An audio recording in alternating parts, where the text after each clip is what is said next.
ठीक है। तो आज का सेशन शुरू करने से पहले जितना हमने अभी तक पढ़ लिया था, अगर उस पे किसी का कुछ मन में प्रश्न आया हो, कुछ ध्यान गया हो तो बताएं, उस पे चर्चा कर ले, नहीं तो आगे बढ़ते हैं। आगे बढ़ते हैं। तो देव भाई कंफर्म कीजिए, मैं लास्ट के 15 मिनट पिछली बार नहीं था, जहां तक मेरा ख्याल है हमें यहाँ से शुरू करना है अब, या ये वाला पैराग्राफ हो गया था? किसी को अगर ध्यान हो तो, जो पिछली बार थे। आप म्यूट में हैं देव भाई। आई थिंक 8th पेज पे बीच वाला पैराग्राफ था।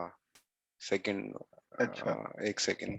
नहीं ये तो हो गया था, नहीं, ये मैंने तो हो देखा। गया था, ये सॉरी। हो गया ये था, मिडिल पैराग्राफ था, ये मुझे याद है। बर्फ को हाँ पत्थर जी हाँ जी हाँ बनाना, जी। पत्थर को पानी बनाना, चमत्कार सिद्धि, ये सब तो हाँ हो जी गया हाँ जी, था, हो गया था, सॉरी।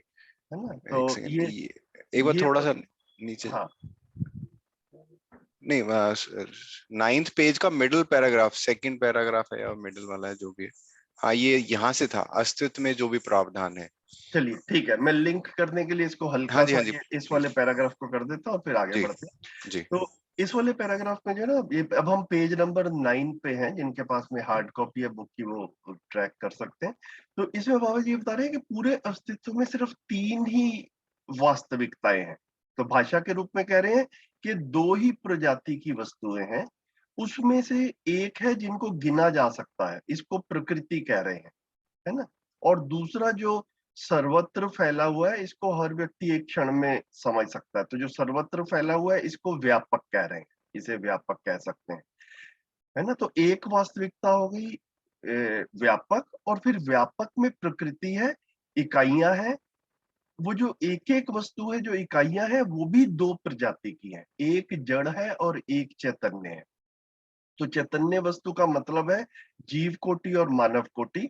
तो बाबा जी ने बड़े अच्छे से चैतन्य वस्तु को जो है ना, वो परिभाषित किया है। चैतन्य किसको कह रहे हैं?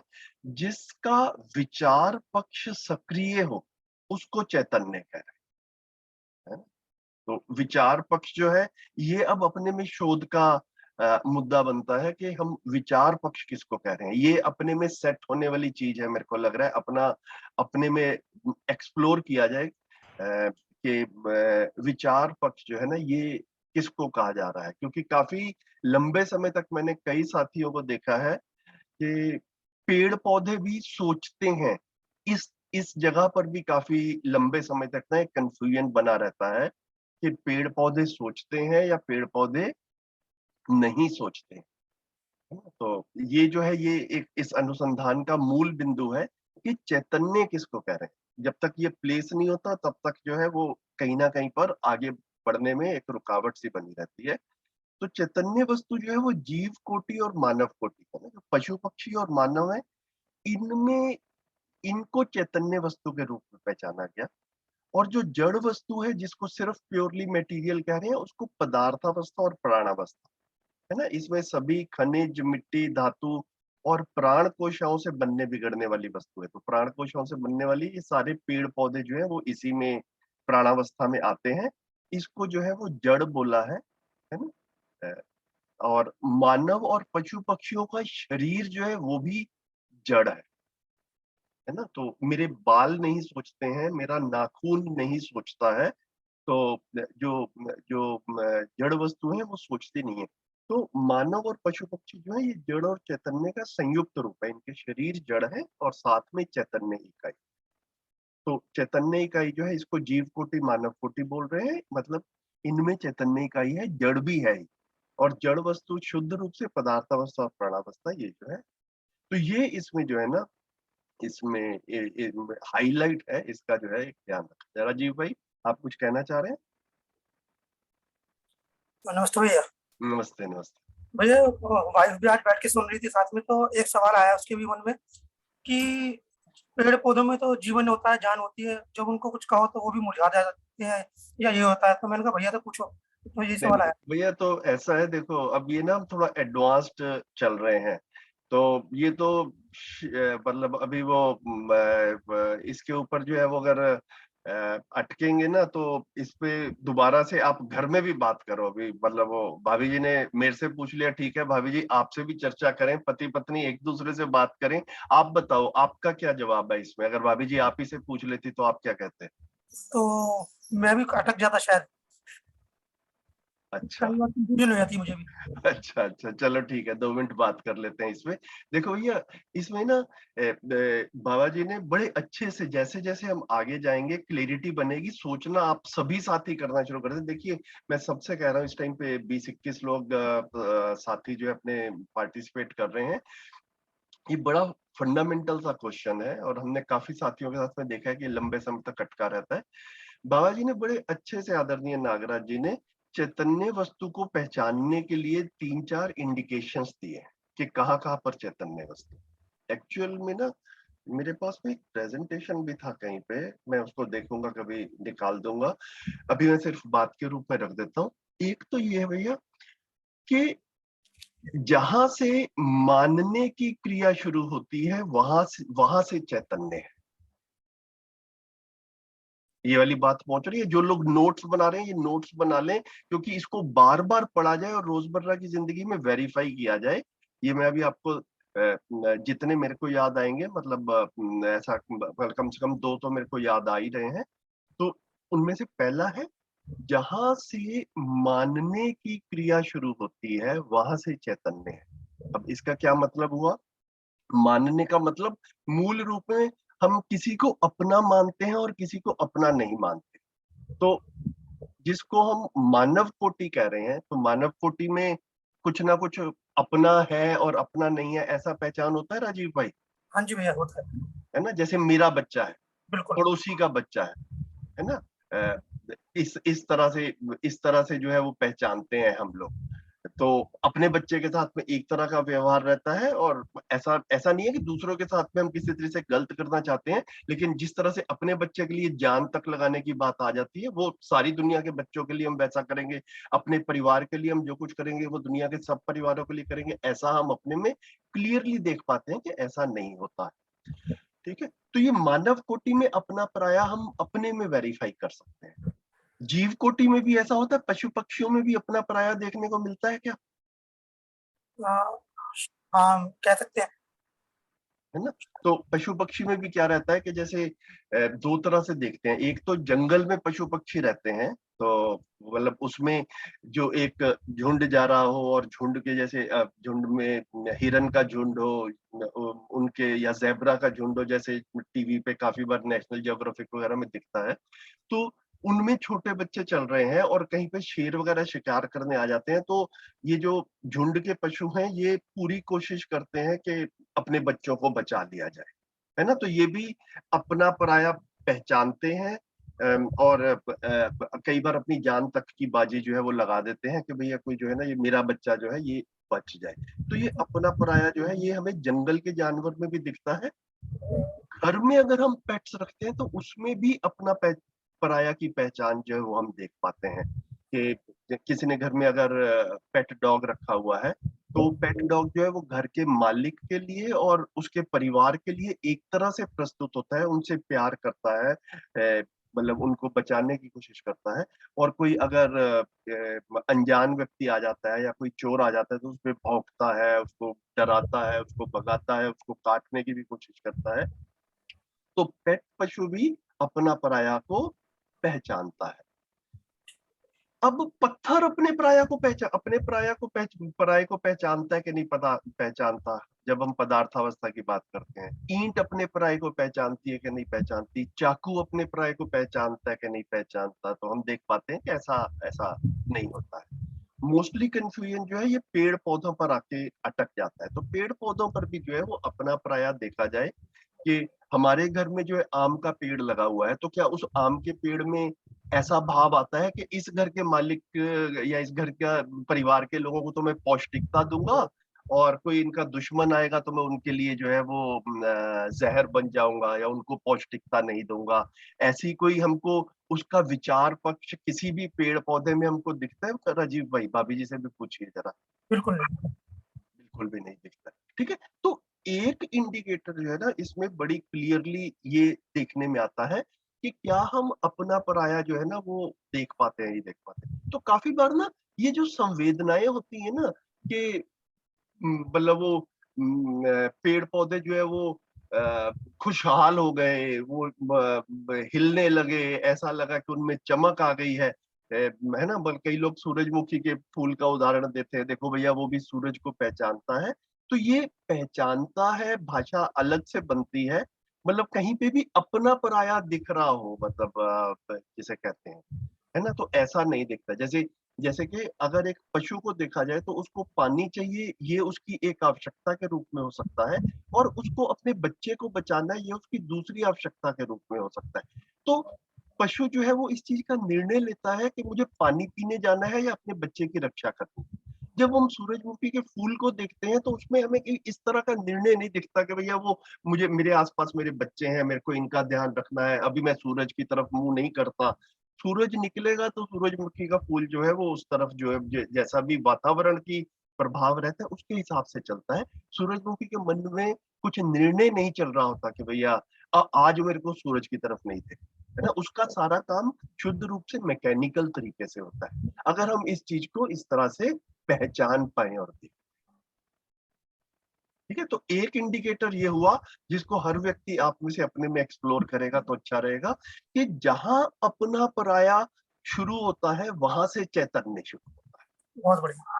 ठीक है? इसका एक दूसरा उदाहरण जो है ना, दूसरा देखने का बिंदु दूसरे तरीके से देख सकते हैं। जहां जहां पर मस्तिष्क है, ब्रेन है, वहां वहां पर चैतन्य है। ठीक है? तो हमें मानव में ब्रेन दिखता है, हमें पशु-पक्षियों में ब्रेन दिखता है। हमने और हमारे बच्चों ने बायोलॉजी पढ़ी स्कूल में और वहाँ पे लैब में देखा, और जो मॉडल्स पड़े रहते हैं तो हमने देखा कि ब्रेन रहता है। पदार्थ अवस्था में ब्रेन नहीं होता, ऐसा हम क्लियरली जानते हैं। है ना? हमारे घर में चाकू पड़ा है, हमारे घर में लैपटॉप पड़ा है, किताब पड़ी है मेरे सामने, पत्थर है, इनमें से किसी में भी ब्रेन नहीं होता, ऐसा हम देख पाते हैं। और पेड़-पौधों में भी ब्रेन नहीं होता। रोज़ हमारे घर में आलू कटता है, प्याज कटता है, गोभी कटती है, कभी किसी में से ब्रेन नहीं निकला है, ऐसा सब लोग अपने में वेरीफाई कर सकते हैं। ठीक है?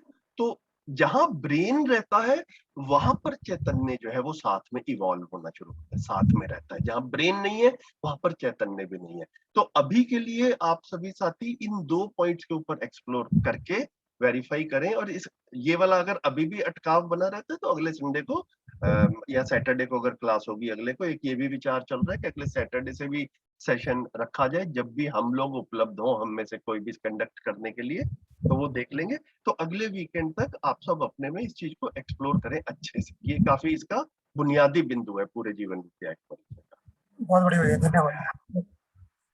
ठीक है? तो ये जो था ये एक क्योंकि ये बुनियादी बिंदु है और ये पैराग्राफ जो है वो स्पेस में ही जड़ और चैतन्य है, इस चीज को इस पैराग्राफ में कवर किया है। तो मुझे लगा कि इसको हम लिंक करते हुए अब आगे चलते हैं। तो आगे कोई आप में से पढ़ेंगे एक आध पेज, तो फिर हम बातचीत शुरू कर लेंगे। कौन पढ़ना चाहेंगे? भैया नमस्ते। नमस्ते शैलेंद्र भाई। मैं पढ़ूं? हाँ, पढ़िए भाई, पढ़िए। यहाँ पर से अस्तित्व में हाँ, यहाँ यहीं से से पढ़ो, यहीं से पढ़ो। अस्तित्व में जो भी प्रावधान है उसकी उपयोगिता को छोड़कर दुरुपयोगिता की ओर मानव कुछ भी उपलब्धि करता है तो सिवाय बर्बादी के और कुछ हाथ लगता नहीं है। जैसे युद्ध के लिए हमने बहुत सारी चीज उपयोग किया, इसमें धरती और मानव को बर्बाद करने के अलावा दूसरा हम कुछ नहीं कर पाए। शायद यह सारे वैज्ञानिकों को धीरे धीरे समझ में आ रहा है। यदि यह पहले समझ में आ जाता तो मानव समृद्ध व सुखी हो सकते थे। अनेक घाट घाट के बाद नदी समुद्र में आती है, शायद नियति यही रही है। इससे पहले रहस्यमय यानी आदर्शवाद के बीच आदमी को आना पड़ा, स्वीकारना पड़ा। इससे जो राहत मिला वह मानव को पर्याप्त नहीं हुआ, पुनः भौतिकवाद के शिकंजे में आ गए। इसमें भी जो राहत मिला वह सुख समृद्धि के अर्थ में पर्याप्त नहीं हुआ। आज जो दर्द है उसकी बात है, दोनों जगह से हम पूर्ण राहत नहीं पाए हैं। स्वाभाविक है, तीसरी आगे सीढ़ी की जरूरत है।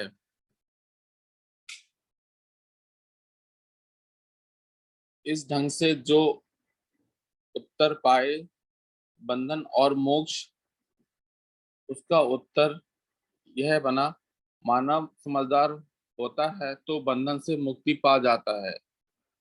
अब समझदार हो कैसे, इसके लिए जब देखी हुई बात को मैंने देखा तो मुझमें क्या भ्रम है, मुझमें शोध किया, मुझमें जांचा, तब पता लगा कि हमारे पास बंधन का कारण कुछ भी नहीं दिखता है।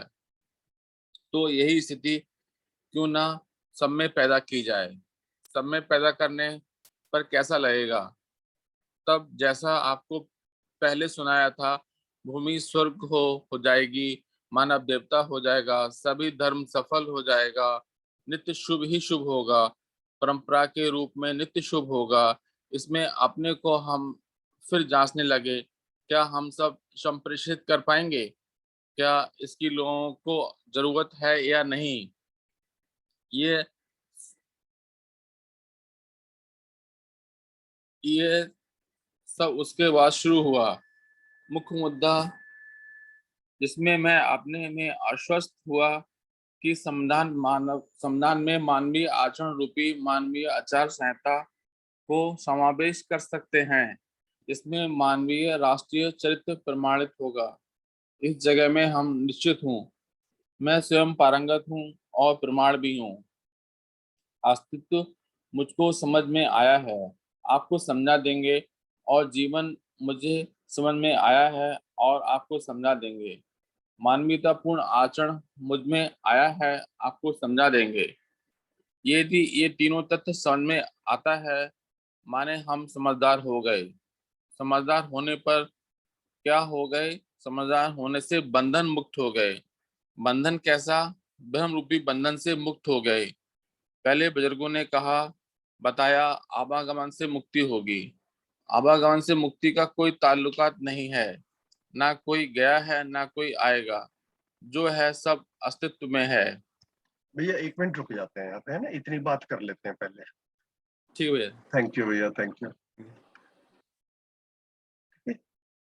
तो ये जो है ये वाला पैराग्राफ जो है, ये हमने पिछली जो भी बात कर ली जड़ और चैतन्य वाली, उसके बाद में अभी हमने यहाँ से पढ़ना शुरू किया इस वाले पैराग्राफ को। तो इसमें बड़े सिंपल रूप में, जैसा हम सब जनरली भी जानते हैं, वहां से शुरू किया है कि अस्तित्व में जो भी प्रोविजन है उसकी उपयोगिता को छोड़कर दुरुपयोगिता की ओर मानव करता जाता है तो बर्बादी के सिवा कुछ नहीं लगता हाथ में। तो युद्ध में भी हमने बड़ी सारी चीज उपयोग किया, इससे धरती और मानव को बर्बाद करने के अलावा कुछ नहीं हुआ। शायद वैज्ञानिकों को भी ये धीरे धीरे समझ में आ रहा है। पहले आ जाता तो अच्छा रहता, अभी नहीं हुआ तो कोई नहीं, जैसे भी हो रहा है।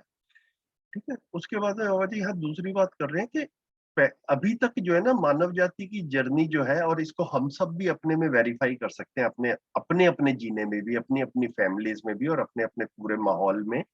ये एक तरफ जो है वो आदर्शवाद, जिसको रहस्यमयी कहा है बाबा जी ने, आदरणीय नागराज जी ने।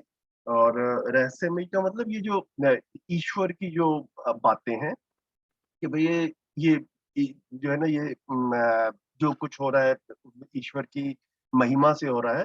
तो आदरणीय नागराज जी ने अपने प्रश्न रहे उनके अपने साथ में इसको देखने के लिए कि ये इस रहस्यमयता से क्या हुआ आदमी का। तो पता ये चला जो कंक्लूजन में उन्होंने प्रपोजल के रूप में बताया, और हम सब अपने में इसको देख भी सकते हैं कि इसमें ना ये मिस्ट्री सी रह गई, इससे क्लियरिटी पूरी तरह से बनी नहीं। मतलब जैसे जैसे कि मैं इसको बड़ी क्लियरली जब मैंने अपने में एक्सप्लोर किया, तो मैंने बचपन से अब तक जो है ना वो ऐसा देखा है कि कर्मों का फल होता है, ऐसा हमारी परंपरा में बताया गया है, हर जगह बताया गया है ना, कि if you do good deeds, अच्छे काम करते हैं तो ईश्वर खुश होते हैं, और आपको आपके साथ अच्छी घटनाएं होती हैं, और अगर आप बुरे काम करते हैं तो ईश्वर सजा देते हैं। लेकिन जब मैं प्रैक्टिकल लाइफ में अपने आसपास देखता हूँ तो मुझे अपने आसपास काफी सारे लोग जो है और अखबारें भी भरी हुई हैं क्राइम से और भ्रष्टाचार से, और जो अपने आसपास खराब हो रहा है, जिसके प्रति हमारे अंदर भी काफी विरोध बना रहता है। तो ऐसा लगता है कि हो तो बहुत कुछ रहा है बुरा, और कहीं पे करने वाले को ईश्वर सजा भी दे रहे हो ऐसा भी दिख भी नहीं रहा है कुछ। मतलब काफी जगह पे तो ऐसा दिखता है कि गलत करने वाला फ्लरिश ही कर रहा है। तो ईश्वर सजा देते हैं, ये प्रपोजल के रूप में हजारों साल से हमारे सामने है। प्रैक्टिकली क्या हमारे को इस चीज के ऊपर कितना दिखता है और कितना हमारे को स्वीकार होता है? क्योंकि मैं जब अपने में लॉजिकली देखता हूँ, और मतलब ये सब आप अपने में भी देख सकते हैं, जितना इस चीज के ऊपर अगर हमारे को विश्वास हो जाता है कि ईश्वर ने ही सजा दे देनी है, तो फिर हमारे साथ भी पर्सनली जिंदगी में कुछ बुरा हो तो हमें बुरा लगना नहीं चाहिए, क्योंकि जो कुछ हो रहा है ईश्वर की मर्जी से हो रहा है, और ईश्वर तो सब जानते ही हैं। तो जो वो कर रहे हैं ठीक ही कर रहे हैं। तो मेरे साथ भी अगर कुछ बुरा हो रहा है, तो मैंने भी कुछ पहले गलतियां की होंगी, उसकी मेरे को सजा मिल रही है। ऐसा ऐसा कोई भी व्यक्ति स्वीकार नहीं कर पाता जब जब अपने साथ में कुछ बुरा हो रहा होता है ना? तो ये थ्योरी अपने आप में कहने सुनने के लिए हजारों साल से है, लेकिन जब हम प्रैक्टिकल इम्प्लीमेंटेशन देखने के लिए जाते हैं, रियल लाइफ में इसको देखते हैं, तो ये मिस्ट्री में रह जाता है। मतलब पहले ही 1-2 सवाल के बाद में ऐसा लगता है कि अब गाड़ी आगे कहीं पर जा नहीं रही। है ना? तो इसको बाबा जी ने कहा कि ये जो आदर्शवाद है, जो जो ईश्वर के बारे में जितनी भी बातें हैं, वो काफी रहस्य में रह गई। अब इनमें कुछ सच्चाई होगी, वो सच्चाई बिल्कुल लॉजिकली हमारे सामने आ जाए तो हम उसको स्वीकार कर भी लें। लेकिन अगर लॉजिकली सामने नहीं आ रही है, तो मानव का ना सिर्फ मानने से काम नहीं चलता, वो जानना चाहता है ना? तो रहस्य जो है वो मानने तक रह जाता है। तो पशु पक्षी और मानव में जो है ना अंतर यही है, मानव जो है संपूर्ण को जान सकता है, अस्तित्व में जो कुछ भी है उसे पूरा जान सकता है, उसमें जानने का पोटेंशियल भी है और जानना चाहता भी है। तो इसको जो है वो रहस्य से लिंक किया। तो इसमें गए तो ये पर्याप्त नहीं हुआ, मतलब it proved to be insufficient. फिर एक दूसरा जो तरीका जिसमें मानव जाति ने काफी कोशिशें की, हाथ पैर मारे, वो है भौतिकवाद, मटेरियलिज्म। इससे भी लगता है कि हाँ चीजें काफी ठीक हो जाएंगी, है ना, इससे भी हम खुश हो जाएंगे। इसके ऊपर भी मानव जाति ने काफी काम किया है। लेकिन खुश होने के बाद में सब ठीक से रह पा रहे हो, समाज की जैसी परिस्थितियां हैं, परिवारों की जैसी परिस्थितियां हैं, जिन अच्छाइयों की हमें अपेक्षा रहती है कि भैया ऐसा अपने आसपास का माहौल हो जाए, हम उसको कर नहीं पा रहे। ना हम कर पा रहे हैं, और ईश्वर तो हजारों साल से कर ही रहे हैं, लेकिन ईश्वर के भी प्रयासों के बावजूद जो है हम कहीं पे ऐसी स्थिति पे पहुंचे नहीं है कि चीजें ठीक हो गई। तो बाबा जी मेन मुद्दा जो ये है वो रेज कर रहे हैं कि मानव किसी स्थिति में पहुंचना चाहता है, वहां पर पहुंच नहीं पा रहा है। ये मानव जाति के इवोल्यूशन के अभी तक की जर्नी है, उसको जो है एक तरह से अपने शब्दों में कह रहे हैं। तो दोनों जगह से हम पूर्ण राहत नहीं पाए। मटेरियलिज्म से भी मुश्किल हो रही है। मटेरियलिज्म में भी हम गए तो इतना एक्सट्रीम पे चले गए कि अब ग्लोबल वार्मिंग की बात हो रही है, रिसोर्स डिप्लीशन की बात हो रही है, और लग रहा है कि भाई हमारे बच्चे जो है वो अगले 100-50 साल, आने वाली पीढ़ियां जो है वो पता नहीं सर्वाइव भी कर पाएंगे नहीं कर पाएंगे। तो अब बाबा जी कह रहे हैं कि किसी तीसरे ऑप्शन की जरूरत है, उसी के रूप में ये मध्यस्थ दर्शन को रखा है, विकल्प के रूप। तो इस ढंग से जो उत्तर पाए बंधन और मोक्ष। अब अगर इसको देखें तो इफ आई रिमेम्बर करेक्टली, यहाँ पे ना शुरू के पेजेस में जाता हूँ मैं एक बार, जब ये शुरू हुआ था, ताकि हमारा सबका रिवीजन भी हो जाए। बाबा जी ने यहाँ पर, आदरणीय नागराज जी ने, पेज नंबर 3 जो था इसी पुस्तक का, इसमें ये प्रश्न बना मेरा, उन्होंने लिखा था कि ये बंधन और मोक्ष क्या है ना? तो देखिए, जो ये परिचय शिविर आदरणीय नागराज जी ने किया, तो जर्नी की अपने बताते हुए ये प्रश्न बने। अब धीरे से अपना जैसे उन्होंने समाधि, संयम, साधना जो भी सब किया, तो उसके बाद में अब ये बंधन और मोक्ष क्या है, ये थोड़ी क्लियरिटी बनी, उसको रख रहे हैं अब यहाँ पर। तो अब हम पेज नंबर 10 पर हैं। तो यहाँ कह रहे हैं इस ढंग से जो उत्तर बंधन और मोक्ष का बना, वो ये बना, मानव समझदार होता है तो बंधन से मुक्ति पा जाता है। जब तक नासमझी रहती है, तब तक आदमी बंधा हुआ सा महसूस करता है, बंधन में हूँ, बॉन्डेज में हूँ। ऐसा ऐसा नहीं है कि आदमी को पकड़ के रस्सी से बांध दिया गया है। भाषा के रूप में ऐसा ऐसा दिखता ही है। काफी लोग कहते भी हैं कि यार बंध सा गया हूं मैं। तो बंध गया हूं मैं, क्या बंध गया है? शरीर तो नहीं बंधा है, हाथ पैर तो नहीं बंधे हैं, फिर बंधा क्या है? तो बाबा जी ये बंधने वाला और मोक्ष वाला जो एस्पेक्ट है, इसको सीधा चैतन्य से रिलेट कर रहे हैं। जड़ में बंधना नहीं हो रहा है, शरीर नहीं बंधा हुआ है। आदमी समझदार होता है और समझदार होना जो है ये सीधा चैतन्य पक्ष से रिलेट हो रहा है। तो इसको बार-बार मध्यस्थ दर्शन में इस चीज की तरफ ध्यान दिला रहे हैं कि हमारी चैतन्य पक्ष की क्लैरिटी होगी तो हमारे हमारे परिवार की भी काफी सारी समस्याएं जो है वो हमारी क्लियर होगी। अभी हम लोगों को भाई-बहन संबंध में, पति-पत्नी संबंध में, अपने मम्मी-पापा के साथ में, अपने बच्चों के साथ में, बच्चे बेशक छोटे हों या बड़े हों, काफ़ी बार जो है ना, कई बार ऐसी समस्याओं से जूझना पड़ता है कि समझ में नहीं आता कि किया क्या जाए। तो मैं अपना आपके साथ में शेयर कर सकता हूँ, पिछले 7-8 साल से मैंने जितना इसको समझा, जैसे-जैसे हमारी चैतन्य की क्लैरिटी बनती है कि मैं शरीर और चैतन्य का संयुक्त रूप हूँ, इसको जितना क्लियरली हम देख पाते हैं, उतना हम अपने परिवार के लोगों को भी जड़ और चैतन्य के रूप में, शरीर और जीवन के रूप में देख पाते हैं। और फिर ये क्लियर होता है कि जो ये समझदार या नासमझी वाला एस्पेक्ट है, ये सीधा का सीधा चैतन्य से रिलेटेड है ना। इसी को, इस चैतन्य को ही मध्यस्थ दर्शन में जीवन कहा है। तो मानव शरीर और जीवन का संयुक्त रूप है। हम लोग अच्छा खाना खिलाते हैं अपने बच्चों को, पौष्टिक आहार खिलाते हैं, ये सारा का सारा शरीर के लिए है ना। हम बच्चे को बादाम खिलाएं, बच्चे को शुद्ध घी खिलाएं, ये सारा का सारा भी शरीर के लिए है, क्योंकि बादाम और शुद्ध घी जो है ये भी ब्रेन तक ब्रेन तक ही इफेक्टिव रहता है और ब्रेन भी शरीर का ही पार्ट है।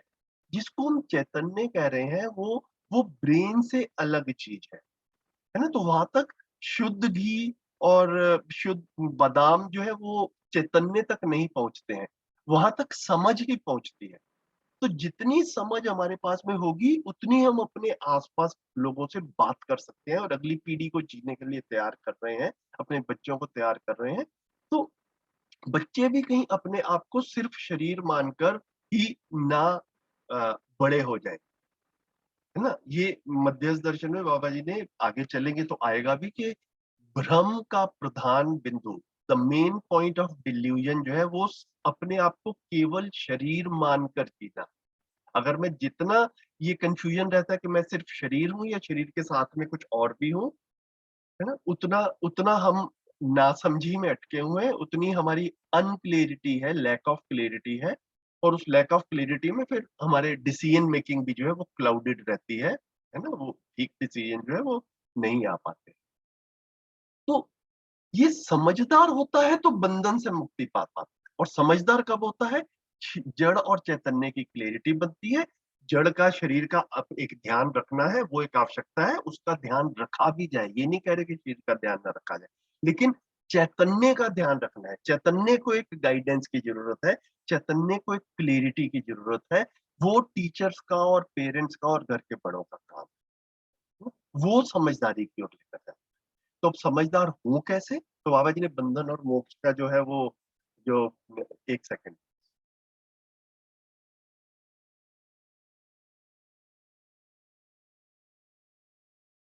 तो जो बंधन और मोक्ष का बताया बाबा जी ने कि प्रश्न था, तो अब 10 पेज पे आते आते हल्का सा हिंट दे रहे हैं अभी, कि जो क्लैरिटी बनी उसमें बना कि मानव समझदार होता है तो बंधन से मुक्ति पाता है। समझदार कैसे हो, इसके लिए मैंने देखा कि मुझ में क्या भ्रम है, ये आदरणीय नागराज जी अपना बता रहे हैं।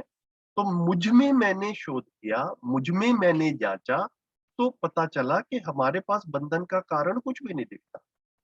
तो आदरणीय नागराज जी अपनी स्थिति को स्पष्ट करते हुए कह रहे हैं कि मैं अपने को डिक्लेयर करता हूं कि अब मैं बंधन में नहीं हूं, किसी भी तरह से बंधन से, जो भी था, जो भी कंफ्यूजन से, उनसे मैं पार पा गया हूं। तो ये वाली स्थिति क्या सब में पैदा की जा सकती है?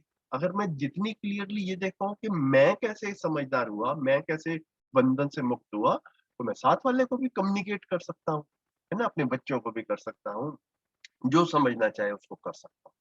तो सब में पैदा करेंगे तो कैसा होगा? सब समझदार हो जाएँगे। तो जो ओपनिंग स्टेटमेंट इस शिविर का पेज नंबर 1 पे लिखा था, तो उससे स्थिति क्या होगी? भूमि स्वर्ग हो जाएगी, समझदार हो जाएँगे तो भूमि स्वर्ग हो ही जाएगी। अभी जो भूमि में जितना भी नर्क वाला पार्ट है, जितना भी गलत वाला पार्ट है, वो सारा का सारा मानव की नासमझी की वजह से ही हुआ है। समाज में भी जितनी गलतियां हो रही हैं, परिवारों में भी जितना उल्टा पुल्टा हो रहा है, वो मानव की नासमझी की वजह से हो रहा है।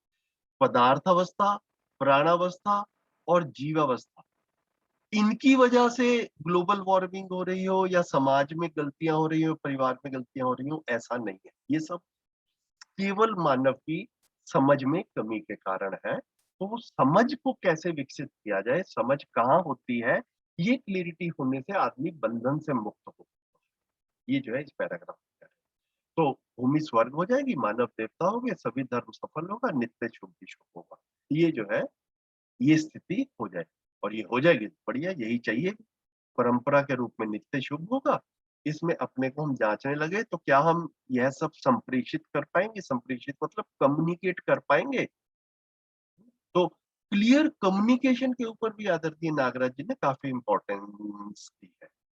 मतलब हम लोग भी काफी बार जो है, अगर मैंने जब इस क्लियर कम्युनिकेशन की तरफ ध्यान गया, तो मैं अपने में भी देख पाया कि रोजमर्रा की जिंदगी में घर में भी बातें होती हैं। कई बार हम अपने बच्चों को कुछ समझाने की कोशिश करते हैं, पति पत्नी एक दूसरे को समझाने की कोशिश करते हैं, और पता भी नहीं चलता कि काफी बार ना शब्द ऐसे निकल जाते हैं मुंह से कि सामने वाला जब कन्विंस नहीं हो रहा होता, तो हम ये कहते हैं कि पता नहीं क्यों मैं तुम्हें समझा नहीं पा रहा, है ना? समझा नहीं पा रहा, मतलब ऐसा ऐसा अपने अंदर भाव आता है कि मैं तो समझा हुआ हूँ, तुम्हें समझा नहीं पा रहा। तो ये कम्युनिकेट नहीं कर पा रहा, कुछ है मेरे अंदर जो मैं कम्युनिकेट नहीं कर पाया। तो हमारी सारी भाषा की डिग्रियां और सारी पढ़ाई जो है, वो हमारे घर में एक दूसरे से कम्युनिकेट करते समय इनसफिशिएंट सी लगती है, हमको अपर्याप्त लगती है। तो ये कम्युनिकेट कैसे किया जाए, फिर ये पूरा मध्यस्थ दर्शन का जो है, ये एक्चुअल में एग्जिस्टेंस का और समझदारी का कम्युनिकेशन ना। तो एक समझदार आदमी कम्युनिकेट कर रहा है हमको, और अगर हमारे को ये जिंदगी में महत्वपूर्ण बात लगती है कि भाई हाँ, ये समझना भी है और इस समझ को कम्युनिकेट कैसे करना है, ये दोनों चीजें इंपॉर्टेंट है। तो इसको जो है फिर जो है, ये पूरा का पूरा मध्य दर्शन समझने का जो प्रयास है, ये इसी के इर्द गिर्द जो है। अगले पैराग्राफ में चलते हैं। ये सब उसके बाद शुरू हुआ। मुख्य मुद्दा जिससे मैं आश्वस्त हुआ कि संविधान में मानवीय आचरण रूपी मानवीय आचार संहिता को समावेश कर सकते हैं।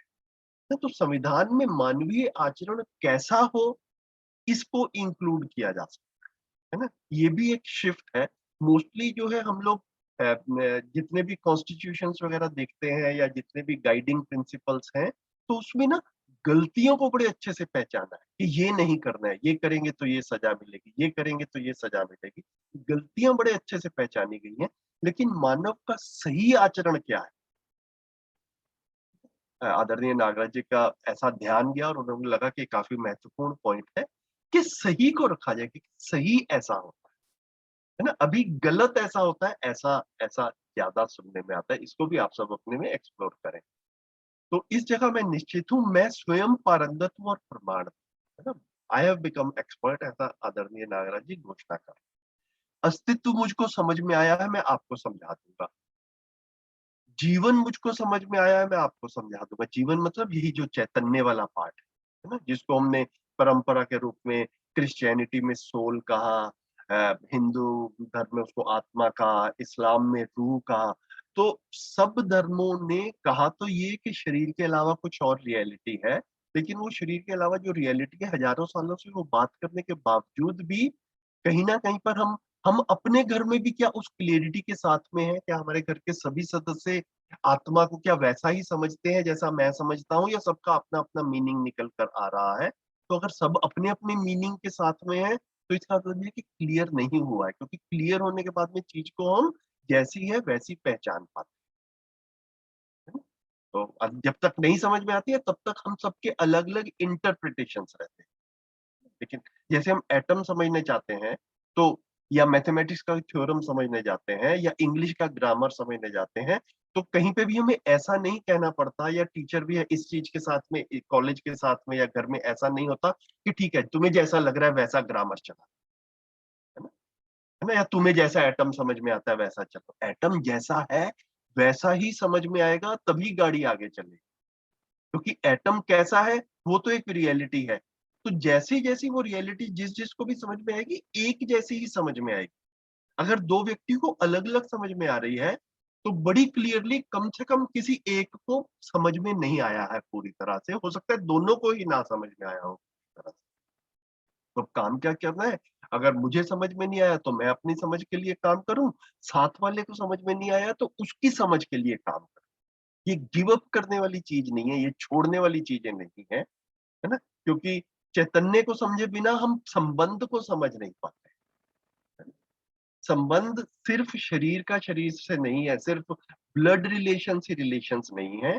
हम सब जो है अपने मित्रों के साथ भी संबंधों में रहते हैं, और बड़ी क्लियरली देख पाते हैं कि कई बार मित्रों के साथ में जो संबंध रहते हैं, दोस्तों के साथ में संबंध रहते हैं, वो परिवार के सदस्यों के साथ में, सगे भाई बहन या कजन्स के साथ में जो संबंध रहता है, उससे गहरा संबंध जो है वो मित्र के साथ है। तो मित्र के साथ तो मेरा कोई ब्लड रिलेशन नहीं है, तो फिर वो संबंध कैसे बनता है?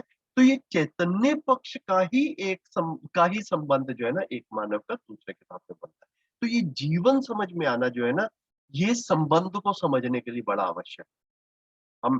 हम एज पेरेंट्स अपनी जिम्मेदारी नहीं निभा सकते, हम एज बाकी रिलेशंस भी जो है अपनी जिम्मेदारी नहीं निभा सकते, हम समाज में अपनी जिम्मेदारी नहीं निभा सकते, अगर हमको जीवन नहीं समझ में आया। जीवन नहीं समझ में आता है तो हम शरीर को ही मैक्सिमम ध्यान में बना रहता है, और फिर हमारी जिंदगी की पूरी मेहनत जो है वो शरीर की तरफ और सुविधाओं की तरफ जाती है ना। शरीर का ध्यान नहीं रखना या सुविधाओं का ध्यान नहीं रखना, ऐसा नहीं कह रहे हैं। कई बार मैसेजिंग शुरू शुरू में ऐसी चली जाती है, तो क्या हम शरीर को इग्नोर कर दें? नहीं, लेकिन जीवन भी समझ में आना जरूरी है।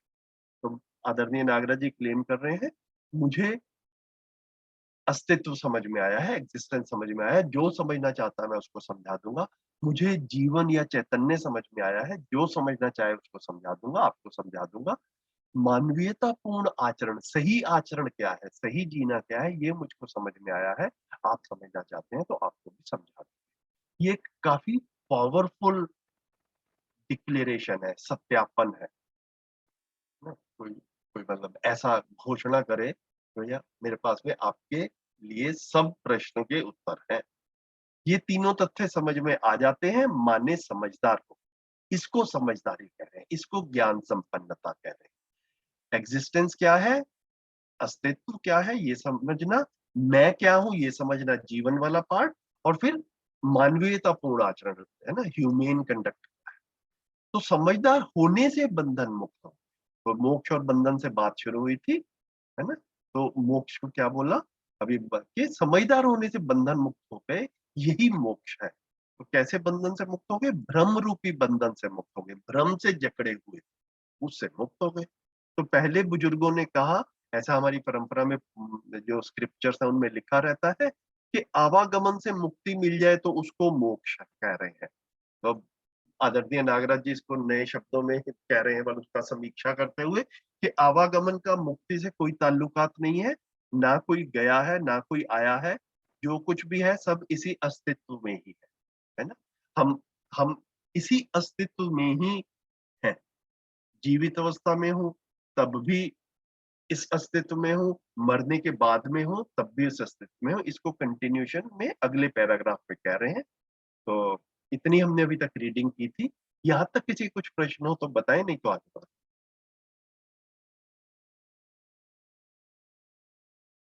कोई और भी साथी बोल भी दे, मुझे ऐसा लग रहा है कि कहीं ऐसा तो नहीं है कि ये वन वे लेक्चर जैसा ना चलता शुरू हो जाए। प्लीज कोई एक दो साथी जो है भाई बहन अपने को अनम्यूट करके बता दें कि बात ठीक से हो पा रही है। बिल्कुल भैया जी, बहुत अच्छे से समझ में आ रहा है, बहुत ही बढ़िया। गुड, थैंक यू रश्मि दीदी। और कोई साथी, कोई नए साथियों में से बताएं प्लीज।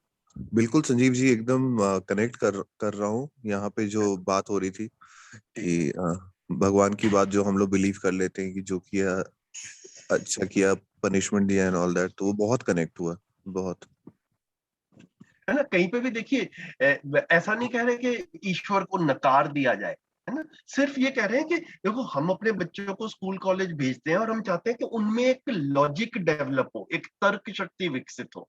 अब वो तर्क शक्ति ऐसा नहीं है कि सिर्फ क्लासरूम तक रहेगी, वो जीने में भी आनी चाहिए। हम भी ये चाहते हैं जीने में आए।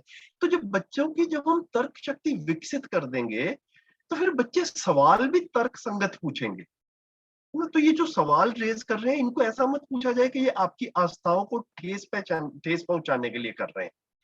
ये सवाल बच्चे पूछेंगे, हम लोगों ने भी पूछे, हमारे भी मन में आते ही है।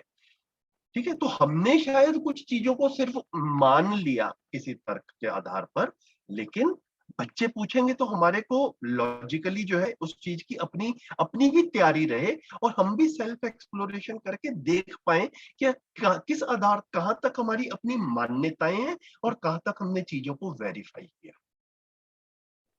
बिल्कुल, बिल्कुल, और ये हर जगह काम आएगा। ये हर तो गॉड जगह। का एक एग्जांपल है, बट बाकी बिल्कुल। जगह भी। Thank you, thank you.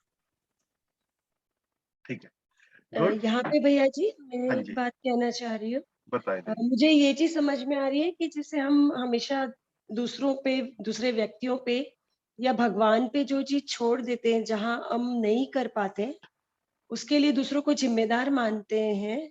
तो अब ये समझ में आ रहा है कि जिम्मेदारी लेने की जगह पे हमको आना होगा। बिल्कुल, हम बिल्कुल। खुद इस बात की जिम्मेदारी लें कि जो चीज ठीक नहीं है, वो चाहे किसी भी रूप में हो, किसी के भी द्वारा हो, हम्म, पर मैं इस जिम्मेदारी को ले पाऊं कि मैं उसको ठीक करने के लिए पहले अपने आप में शुरुआत हम्म, करूं। हम्म। तो ये चीज मुझे कनेक्ट हो रही है।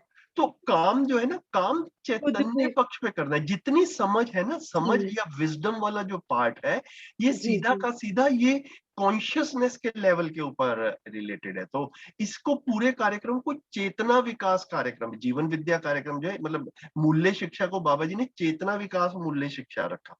तो शरीर और ब्रेन का ध्यान रखना है, ये एक चीज है। इतना तो हम कर रहे हैं, जो नहीं हो पा रहा उसके लिए मेहनत भी कर रहे हैं। ठीक है, खाने पीने की चीजें, शुद्ध आहार शरीर और ब्रेन के लिए जरूरी है, ये सब किया जाए।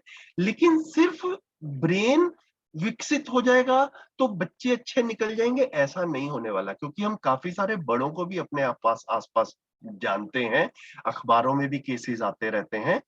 मैं जितने स्मगलर्स और करप्ट लोग और इनको देखता हूं, तो मेरे को बड़ी क्लियरली दिखता है कि इन सबका ब्रेन तो अच्छे से डेवलप्ड है। ये बड़ी अच्छी अच्छी योजनाएं बना पाते हैं सभी लोग। जितने भी करप्शन के कार्यक्रम होते हैं, जितनी भी बैंक रॉबरीज होती हैं, जितना भी और समाज में उल्टा पुल्टा होता है, उस उल्टा पुल्टा को करने वाले लोगों के पास में ब्रेन तो है ही, तभी वो अच्छे योजनाबद्ध तरीके से लूट खसोट कैसे की जाए, अपराध कैसे किया जाए, वो सब कर पाते हैं। ठीक है, तो शरीर भी फिट है। अगर एक हम किसी डॉन का या स्मगलर का देखें, ब्रेन भी बड़ा शार्प है, तो फिर गलती कहां पर है व्यक्ति में? तो वो कॉन्शियसनेस वाले पार्ट के ऊपर, चैतन्य पक्ष के ऊपर, जीवन पक्ष के ऊपर जो है ना, वो काम नहीं हुआ। अब हमारे बच्चों के साथ में, हमारे परिवार में भी जीवन पे कितना काम हो रहा है, ये हम सब अपने में वेरीफाई करें। जहां पर जो जो लोग कर रहे हैं, बहुत अच्छी बात है, करते रहें वैसा का वैसा। जहां ऐसा लगे कि हमारे को इस तरफ हमारी अपनी भी क्लैरिटी नहीं बनी है ना, या चीजों में कुछ कमियां रह गई हैं और कुछ करने की जरूरत है, वहां पर ध्यान दिला रहे हैं कि सबसे पहले इस चीज को स्वीकारा जाए कि चैतन्य पक्ष रहता है मानव का। हम जितने भी संबंधों में जी रहे हैं, जहां जहां हमारी जिम्मेदारी है, उन सब संबंधों में जो मेरे अलावा जो दूसरी काउंटर पार्टी है, जो दूसरा व्यक्ति है, जो मेरा स्पाउस हो सकता है, मेरे बच्चे हो सकते हैं, मेरे भाई बहन हो सकते हैं, मेरे दोस्त हो सकते हैं, उन सब का भी एक जीवन वाला पक्ष है, एक चैतन्य वाला पक्ष है। उस पे काम करना है ना। इसका बड़ा अच्छा एग्जाम्पल है, अगर हम देखें, हमारे जो ये मॉर्निंग में सेशंस आपके साथ में हो रहे हैं, जरा इसको रिव्यू किया जाए। है ना, इस टाइम पे मैं देख रहा हूँ कि 30 लोग हैं इस वर्कशॉप, इसमें सेशन में हम आपस में बात कर रहे हैं। और और ऐसा लग, और आप में से काफी साथियों ने शिविर किया, और शिविर किया, सोम भैया ने भी 7-8 दिन तक जो बात की, इस सारी बातचीत में हम लोग आपके शरीर के लिए क्या कर रहे हैं, ये प्रश्न पूछा जाए अपने आप से। तो क्या मैं आपको कोई पौष्टिक आहार दे रहा हूँ? तो मैं बड़ी क्लियरली देख पाता हूँ कि दे ही नहीं रहा। मैं तो आपसे पता नहीं कितना दूर बैठा हूँ, हम तो एक दूसरे के सामने भी नहीं है। तो ये आहार इंटरनेट के थ्रू जाता नहीं है ना। मैं आपके ब्रेन के लिए, आपके नर्वस सिस्टम को कुछ बेटर कर रहा हूँ, ऐसा भी नहीं है। तो मैं आपके शरीर के लिए कुछ नहीं कर रहा, है ना। लेकिन अगर आपको लग रहा है कि कुछ हो रहा है, किसी चीज की क्लियरिटी बन रही है, तो यही कॉन्शियसनेस वाला पार्ट है, यही चेतना वाला पार्ट है, यही जीवन वाला पार्ट है ना। तो जैसे जैसे हमारी क्लियरिटी बनती है, हम उस क्लियरिटी को क्लियरली कम्युनिकेट कर पाते हैं। ये अपने में जितना हम क्लियरली देख पाए, इसके लिए किसी भौतिकता की जरूरत नहीं, है ना? किसी भौतिकता की मतलब ये लैपटॉप चाहिए, या अगर हम फेस टू फेस बैठते तो भी हमें एक हॉल चाहिए होता, उतनी भौतिकता की जरूरत है। लेकिन सुविधाएं बढ़ जाएंगी तो हमारी क्लियरिटी बढ़ जाएगी, इसका कोई लिंकेज नहीं है ना? मतलब हमारे पास में बहुत पैसा हो सकता है, हम अब एक बहुत फेमस पर्सनैलिटी हो सकते हैं, और हमारे बच्चे पथ भ्रष्ट हो जाएं, ऐसा भी हो सकता है अगर हमने चैतन्य वाले पार्ट के ऊपर काम नहीं किया। सारा का सारा सुख शरीर से प्राप्त करने वाले रास्ते पे अगर हम चले तो जो है वो गलतियां होती हैं। हम रोज का अखबार उठाते ही है और हमें दिखता ही है कि आसपास गलतियां हो रही हैं। कहीं कहीं पर गलतियां नहीं हो रही हैं, बड़ी अच्छी बात है। लेकिन ये भी देखा जाए, क्या संयोगवश गलतियां नहीं हो रही हैं, या हमारी पूरी क्लियरिटी है, हमारे कुछ क्लियरिटी है, कुछ क्लियरिटी से भी हम कुछ चीजें ठीक कर पा रहे हैं, वो अच्छी बात है। क्लियरिटी को और बढ़ाएंगे तो और चीजें ठीक हो पाएंगी, और विश्वास के साथ हम जी पाएंगे। ये ये जो है ना, ये चैतन्य पक्ष, ये जीवन पक्ष की महिमा है। इसको जो है बड़ी क्लियरली जो है हम देख पाए अपने में। तो पशु पक्षियों में जो चैतन्य है, वो सिर्फ शरीर को जिंदा रखने के आधार पर, एक एक पशु पक्षियों में भी बच्चे पैदा होते हैं, वो अपने बच्चों को सरवाइव कैसे करना है इतना सिखाते हैं, उनका इतना ही काम है। मानव के लिए मेरे बच्चे सरवाइव कर जाएं इतना पर्याप्त नहीं है ना। मेरे बच्चे जिम्मेदारी के साथ में जी पाए, एक अच्छाई के साथ में जी पाए, इससे कम में चलता नहीं। सर्वाइव तो हम सबके बच्चे कर ही जाएंगे, हम भी कर गए, लेकिन वो सिर्फ सर्वाइवल जो है वो सफिशिएंट नहीं हुआ, वो पर्याप्त नहीं हुआ हमारे। हालांकि हम सब में घर में सुविधाएं भी हैं, खाने पीने की किसी के यहाँ पे कमी नहीं है, लेकिन फिर भी अगर लगता है कि चीजें सफिशिएंट नहीं हो पा रही है, तो वो lack of understanding of this जीवन पार्ट यही है। तो मैं इस चीज को बार बार हैमर डाउन करने की कोशिश कर रहा हूँ, मतलब अच्छे से बिठाने की, कि ये जीवन वाला पार्ट जो है ना, ये इसको समझना जो है, एग्जिस्टेंस को समझना, जीवन को समझना, और फिर सही जीना क्या होता है, मानवीयतापूर्ण आचरण, इसको समझना। आप में से जो साथी से मेरा परिचय ना हुआ हो, मैं एक बार हल्का सा बता देता हूँ। मैं मूल रूप से इलेक्ट्रॉनिक्स इंजीनियर हूँ। 10 साल मैंने इसरो में काम किया, और उसके बाद में प्राइवेट सेक्टर में काम किया। मैंने एमटेक इन कंप्यूटर्स किया। मैं काफी अपने को पर्सनली भी लॉजिकल किस्म का व्यक्ति मानता हूँ, आस्थावादी नहीं हूँ ज्यादा, बहुत कम ही होगी जितनी भी आस्थाएं होगी। तो इस सारे कंटेंट को लॉजिकली समझा जा सकता है, ये मुझे इसका सबसे बड़ा अट्रैक्शन पॉइंट है ना। ये कॉन्शियसनेस की बात, आत्मा, रूह, सोल, इसकी बातें हजारों साल से होती आई हैं, ये कभी मेरे तक कम से कम लॉजिकली नहीं पहुंची। कि मध्यस्थ दर्शन के कंटेंट में इसको बिल्कुल क्लियरली समझा जा सकता है, ये स्वीकृति मुझ में बहुत जल्दी बन गई। और जैसे ही वो स्वीकृति, पहले हम इस प्रॉब्लम से जूझते हैं, मैंने काफी साथियों को देखा है कि भैया ये जीवन है नहीं है, आत्मा है नहीं है, मतलब इसको, मतलब कैसे एक्सप्लोर करें, जरूरत भी है कि नहीं है। तो जब तक जितना टाइम वहां पर अटके रहते हैं, हमारा समझने का काम शुरू नहीं होता। तो मेरे साथ में पर्सनली और हमारे परिवार के साथ में ये हुआ कि ये शुरू में ही बड़ी जल्दी विद इन फ्यू वीक्स जो है ये क्लियर हो गया कि भाई हाँ, इस कंटेंट को लॉजिकली समझा जा सकता है, लॉजिकली समझा जा सकता है। बढ़िया होगा, फिर समझने लगे तो फटाफट गाड़ी आगे चलने लगी। तो आई एम वेरी श्योर कि आप सबके साथ भी ऐसा होगा, होने की संभावना है। ये देखा जाए कि कब शुरू करना है, कितनी गंभीरता के साथ में कब करना है। तो इसको मुझे लगता है कि परिचय शिविर पढ़ते टाइम जो है ना, ये वाली चीज को बार बार हम कम से कम आवश्यकता के रूप में पहचान। इस पैराग्राफ से कौन पढ़ेंगे अभी? भैया जी मैं पढ़ लेती हूँ। पढ़िए दीदी। मरने के बाद भी जीवन अस्तित्व में है, और शरीर चलाते समय भी जीवन अस्तित्व में है। कोयला जलाने के बाद भी रहता है, विभिन्न स्वरूपों में। ये भौतिक रसायन शास्त्री इस बात को समझे भी होंगे, नहीं समझे होंगे तो सबको समझना ही होगा, मजबूरी है। इस ढंग से समझदारी समझ में आती है। मूलतः वस्तु का नाश नहीं होता। उसी आधार पर मैंने मंगल कामना की है कि भूमि यदि सख्त रहेगी, मानव यदि व्यवस्था में जी सकता है, यदि सार्वभौमिक नित्य मंगल होने का आधार है। इस विधि से जो मंगल कामना मेरे मन में उपजी, उसके समर्थन में पूरे अस्तित्व में मानवीयतापूर्ण आचरण ही एक प्रधान मुद्दा है। इससे बड़ा उपकार यह होगा, धरती को बिना घायल किए, बिना पेट फाड़े, बिना बर्बाद किए मानव चिरकाल तक इस धरती पर रह सकता है।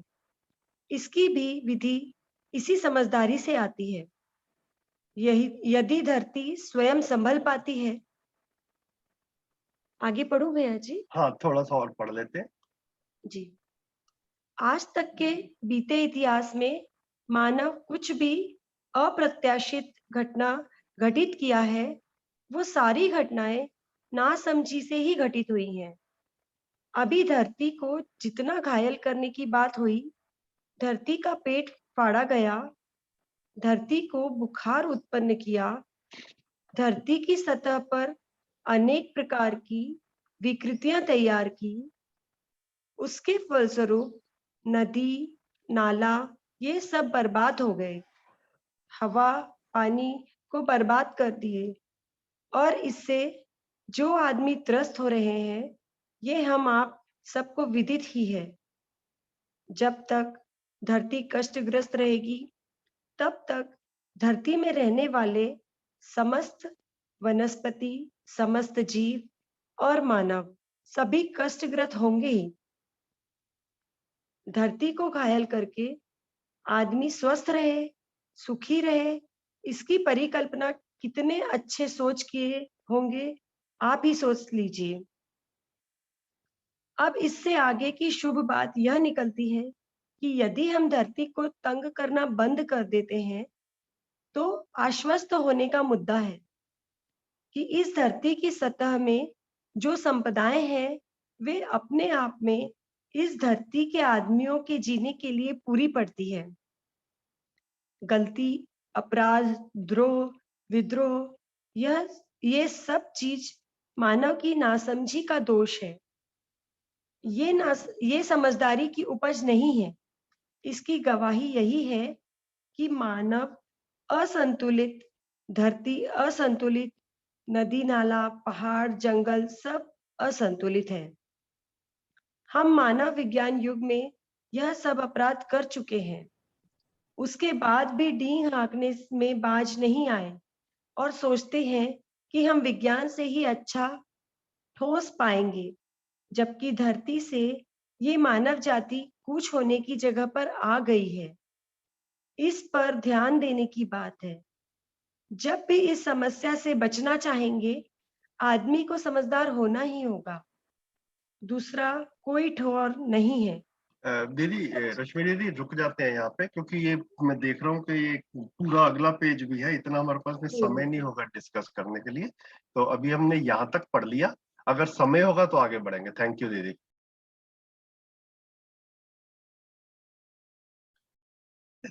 तो ये मैं कनेक्ट कर रहे थे यहाँ से, पहले बुजुर्गों ने कहा था कि आवागमन से मुक्ति होगी। आवागमन से मुक्ति का कोई ताल्लुकात नहीं है, ना कोई गया है ना कोई आएगा, जो भी है सब अस्तित्व में ही है ना। तो अस्तित्व जो है उसको एक बार हम समझ लेते हैं, तो ये बड़ी क्लियरली कंक्लूजन निकलता है कि इस एग्जिस्टेंस से बाहर कोई भी रियलिटी नहीं जा सकती, कोई भी वस्तु नहीं जा सकती, है ना।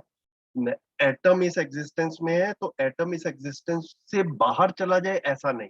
तो जब बाहर ही नहीं जा सकता तो आना जाना क्या हुआ। हम एग्जिस्टेंस में आज भी हैं, है ना। हमारा शरीर आज एग्जिस्टेंस में है। इसको जो है बाबा जी यहाँ पर अब एक्सप्लेन कर रहे हैं, थोड़ा सा वर्णन करते हुए कि मरने के बाद भी जीवन अस्तित्व में है। तो ये जो जीवन नाम की इकाई है जो शरीर को चला रही है, ये अभी भी जब मेरे शरीर के साथ में है तो तब भी एग्जिस्टेंस में तो है ही, और जब ये शरीर को चलाना छोड़ देगी, शरीर से अलग हो जाएगा जीवन, तब भी एग्जिस्टेंस में तो रहेगा ही। ठीक है। इसको अब शरीर के एंगल से बता रहे हैं। जैसे कोयला जलाने के बाद भी रहता है विभिन्न स्वरूपों में। अगर हम कोयले का पीस लें तो कोयला है, कोयला जल जाता है तो कोयला क्या गायब हो गया या कोयले का रूप बदल गया? तो यहाँ पर कह रहे हैं कि उसका रूप बदल गया। कोयला जलाने के बाद भी रहता ही है विभिन्न स्वरूपों में। ये भौतिक रसायन शास्त्री जिन्होंने भी फिजिक्स केमिस्ट्री पढ़ी है वो इस बात को समझे ही होंगे। नहीं समझा है तो समझना पड़ेगा, क्योंकि सच्चाई तो यही है कि इस ढंग से समझदारी समझ में आती है। वो क्या समझ में आता है कि मूलतः वस्तु का नाश नहीं होता है। चीज खत्म हो जाए ऐसा नहीं होता है, चीज रहती है, उसका रूप बदल जाता है। तो मतलब मेरा मेरा शरीर है, ये शरीर 80 किलो का है, इस 80 किलो में 50-55 किलो पानी होगा। तो जब ये शरीर खत्म होगा, जब ये शरीर मरेगा, तो क्या ये पानी नष्ट हो जाएगा या ये पानी अभी भी इस धरती पर, इस अस्तित्व में रहेगा ही? तो अस्तित्व से ही, धरती से ही पानी मेरे शरीर में आया था। मेरे मरने के बाद में ये पानी इसी शरीर में, इसी धरती पे वापस चला जाए। इसी धरती से हवा मेरे शरीर में आ रही है, मरने के बाद में ये हवा भी इसी धरती की हवा में मिल जाएगी। तो वस्तु का नाश नहीं होता। एक एंटिटी के रूप में, बड़ी चीज के रूप में, एक बॉडी के रूप में हम देख पा रहे हैं, वो डिकम्पोज हो जाती है, लेकिन मूल रूप में जो वस्तु है वो बनी रहती है। ये इस चीज की तरफ ध्यान दिला रहे हैं, इसको भी अपने में एक्सप्लोर कर सकते हैं। तो मध्यस्थ दर्शन में कहा गया जीवन विद्या में कि जिस तरह से शरीर परमाणुओं से बना है, इसी तरह से जीवन भी एक परमाणु। तो ये जीवन परमाणु जो है, जब शरीर के साथ में रहता है तो हम जीवित रहते हैं, और जब जब मृत्यु हो जाती है तो जैसे शरीर के बाकी सारे परमाणु अलग अलग होते हैं, ऐसे ये जीवन परमाणु भी अलग हो जाता है। बाकी परमाणु भी बने रहते हैं, जीवन परमाणु भी बना रहता है। परमाणु अपने आप में नष्ट नहीं होता है, ये इसका मूल प्रोपोजल है। इसको अपने में जो है वो देखा जाए। एक सेकंड,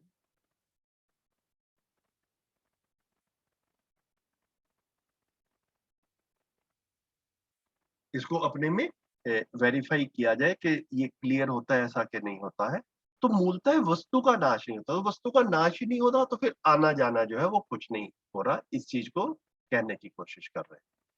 उसी आधार पर मैंने मंगल कामना की कि भूमि यदि सख्त रहेगी, सख्त रहेगी मतलब जैसी सॉलिड धरती है ऐसी ही रहेगी अगर मानव ने इसके साथ में ज्यादतियां ना की, तो मानव यदि व्यवस्था में जी सकता है। यही सार्वभौमिक नित्य मंगल होने का आधार है। इस विधि से जो मंगल कामना मेरे मन में उगती, उसके समर्थन में पूरे अस्तित्व में मानवीयतापूर्ण आचरण ही एक प्रधान मुद्दा है।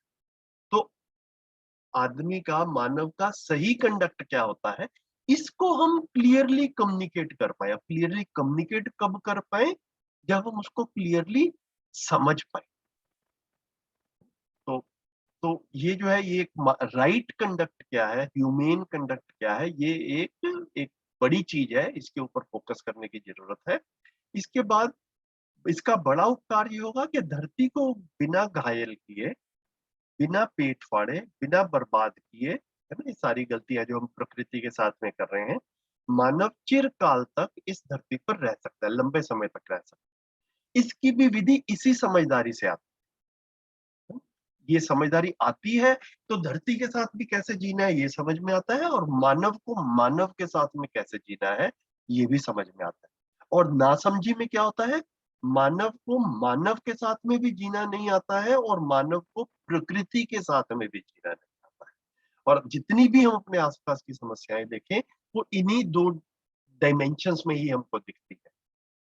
जितना हमने ऐसा माना कि पिछले 50 साल में काफी काफी विकास हुआ है, काफी भौतिक रसायन टेक्नोलॉजी की जो है वो काफी समझ बनी है, लेकिन उसी समझ का एक बड़ा साइड इफेक्ट जो है हम देख पा रहे हैं कि पता नहीं अगले 150 साल तक ये धरती भी रहेगी कि नहीं रहेगी। जो करोड़ों अरबों साल से थी, हमने 150 साल में उसकी ऐसी हालत कर दी कि साइंटिस्ट लोग ये प्रश्न रेज कर रहे हैं कि पता नहीं आने वाली 2-4 पीढ़ी में क्या होने वाला है।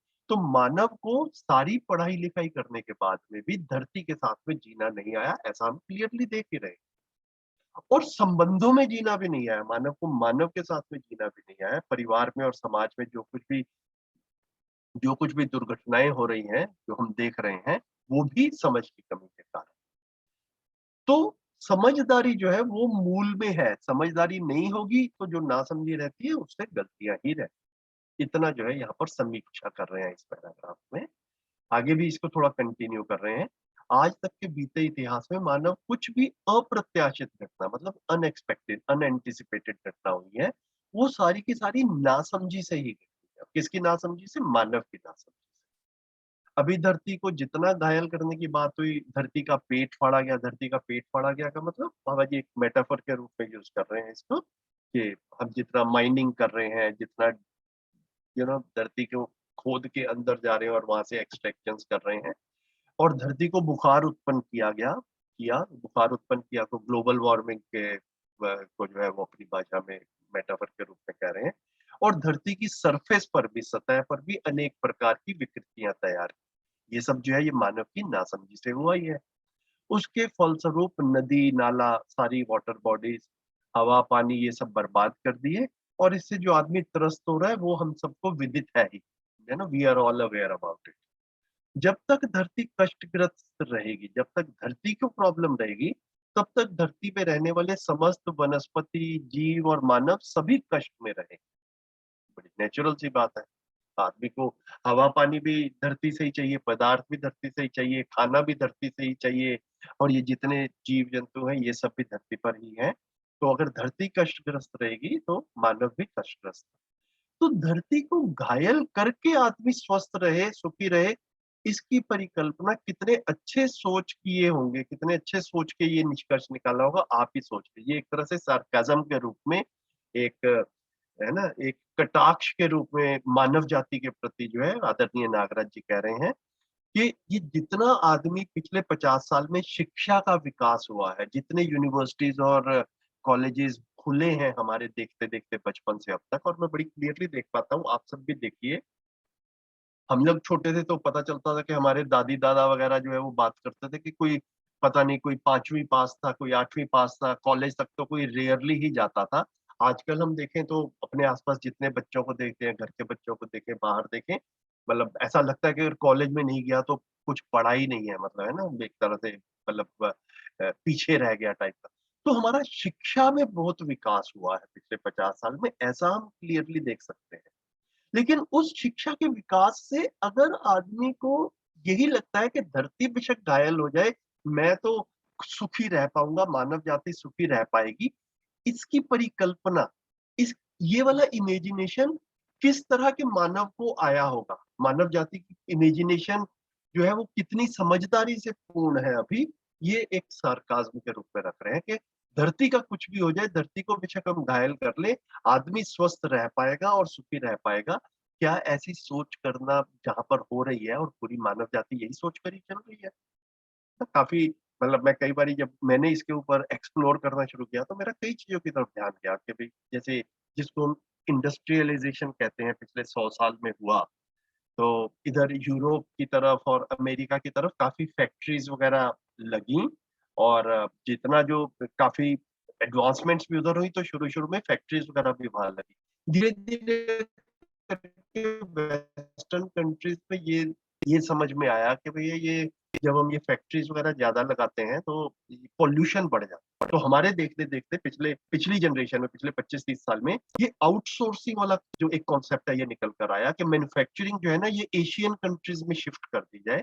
ऐसा जो डेवलप्ड कंट्रीज है, जिनको हम डेवलप्ड मान रहे हैं, डेवलप्ड मतलब एडवांस्ड है, उसी को डेवलप्ड मान रहे हैं, तो उन डेवलप्ड कंट्रीज ने एक ऐसा विचारधारा बनी वहां पर और इम्प्लीमेंट भी हुई। ऐसा नहीं कि सिर्फ विचार में रह गया कि भैया ये जितना मैन्युफैक्चरिंग वाला काम है इसको एशियन कंट्रीज में शिफ्ट कर देते हैं।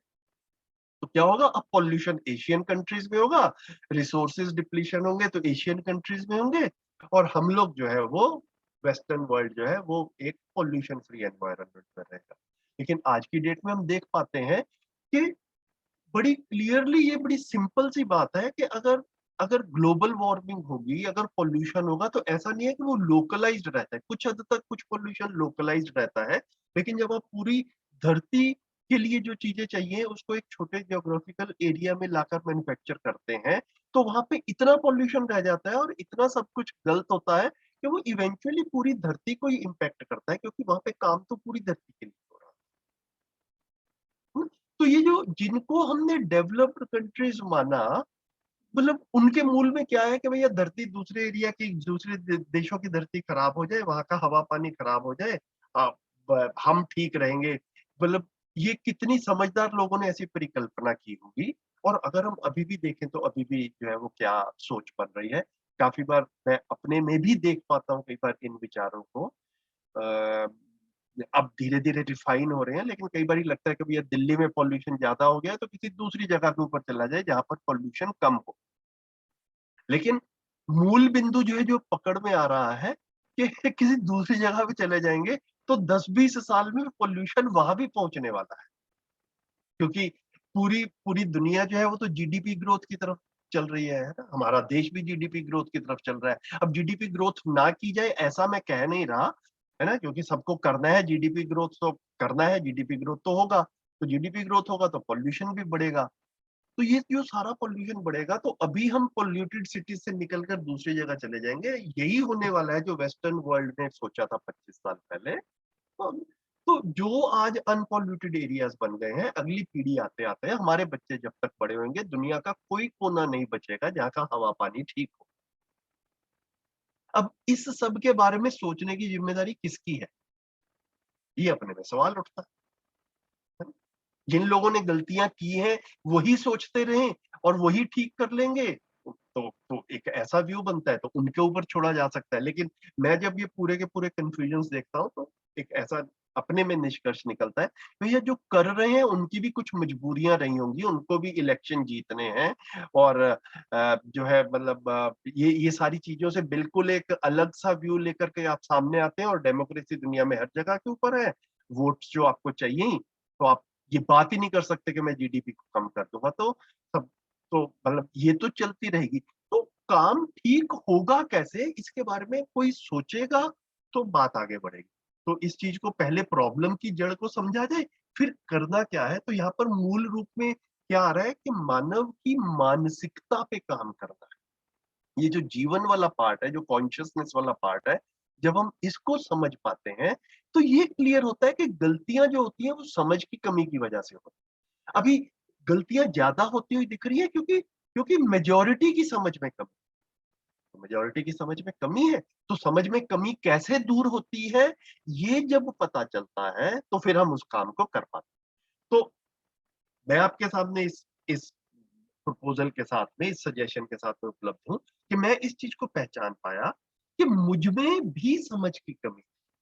मैंने पढ़ाई बड़ी अच्छे से की थी, मैं अच्छी अच्छी पोजीशंस पे रहा था, ठीक है? लेकिन मैं बड़ी क्लियरली देख पाता हूँ कि ये जो चीजें हैं इनको हमने ध्यान ही नहीं दिया। तो आदमी तो परिवार में ही जूझ के रह जाता है। पर जूझ के क्या रह जाता है, इन द सेंस कि मेरे परिवार का ही आगे विकास होता रहे।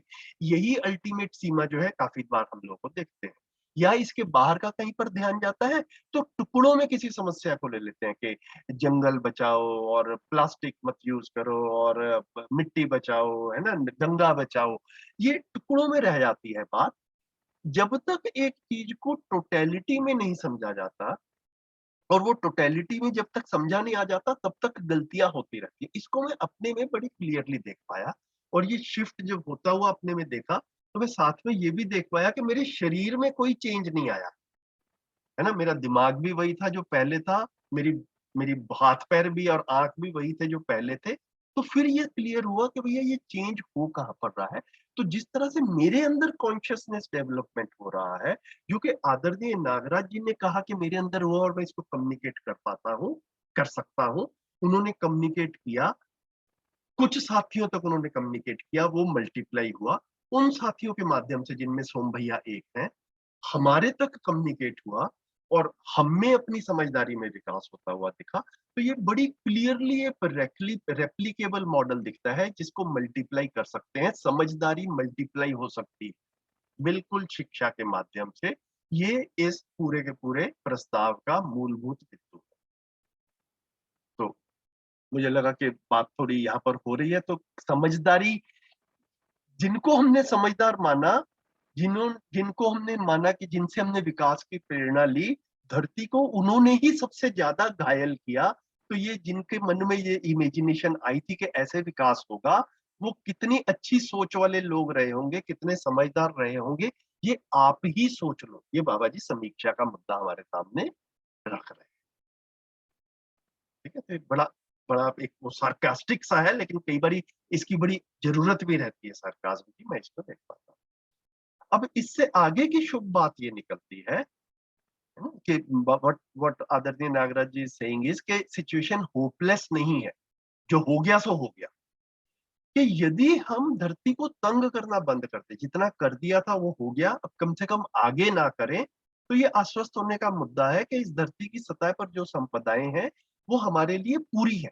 वो अपने आप में धरती के आदमियों को, मानवों के जीने के लिए पूरी पड़ती, किसी के पास में कोई कमी नहीं रहेगी। ठीक है, ये जो है इस चीज का ध्यान रखने की बात कर रहे हैं कि सिचुएशन इज नॉट होपलेस। हम अभी भी समझ में आ जाए, जब जागे तब सवेरा, जैसे हमारे परंपरा में मुहावरा है ही, तो अब भी गलतियां करनी बंद कर दें तो चीजें ठीक हो जाए।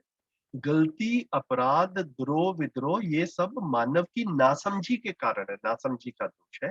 ये समझदारी की उपज नहीं है। समझदारी होती तो गलतियां नहीं होती। इसकी गवाही यही है कि मानव असंतुलित है ना, धरती असंतुलित, पदार्थ असंतुलित है ना, इस सब के मूल में क्या है, मानव ही असंतुलित है। जंगल, ये सब असंतुलित है। हम मानव विज्ञान युग में यह सब अपराध कर चुके हैं, उसके बाद भी डींग हाँकने में बाज नहीं आए, वो सार्काज्म को और एक्सटेंड कर रहे हैं। हम विज्ञान युग में ये सारे के सारे अपराध किए हैं और उसके बाद भी अपनी जिद पर अटके हुए हैं, अपनी अभी भी हमारी डींग चल रही है कि भैया हम जानते हैं और हम अभी और विकास करेंगे। तो शब्दों के रूप में अगर देखा जाए तो विकास का यहाँ पर ऐसा ही मेरे मन में ये विचार आता है कि धरती को जितना खराब कर दिया है ये अभी पर्याप्त नहीं है, देखना हम इसको और खराब करेंगे। ये जो है ये सार्काज्म के रूप में इसको जो है वो ऐसा देख, और हम सोचते हैं कि विज्ञान से ही अच्छा ठोस पाएंगे। ठोस पाएंगे मतलब जैसे जैसे ठोस शब्द ये बाबा जी के बोलने में जैसे भाषा के रूप में है, मैं इसको ऐसा देख रहा हूँ जैसे किसी को किसी चीज को ठोस उपलब्धि के रूप में, सॉलिड अचीवमेंट के रूप में देखते हैं, तो हम विज्ञान से ही कुछ सॉलिड अचीवमेंट पाएंगे, ऐसा जो है वो ये विज्ञान युग में माना जा रहा है।